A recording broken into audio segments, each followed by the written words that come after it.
ìbò ẹ dúró kó ka ìbò yìí kẹjọ kúrò ń bẹ́ẹ̀ ẹ má jẹ́ kó gbé bọ̀ wá.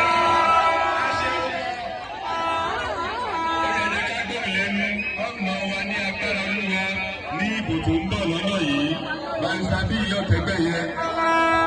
APC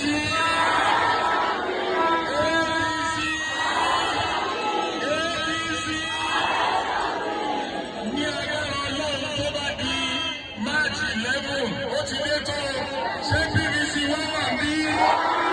ó ti rí bí báyìí kẹjọ díẹ̀ dáadáa tó bá ti di March 11 kẹwàá ní ọba àwọn èèyàn kí wọ́n jáde kẹ́yìn tó wọn lọ sáwọn pọ́lì yìí ní tiwa tá a bá di ìbò ẹ̀kọ́ ẹ̀láìtì lọ́lẹ́ ẹ jẹ́ kó kà á lójú yìí kí gbogbo ẹ̀kọ́ lọ ọdún sẹ́yìn tó wà lẹ́gbẹ̀ẹ́ ẹ̀kọ́ ní èmi gangan lórí rẹ̀.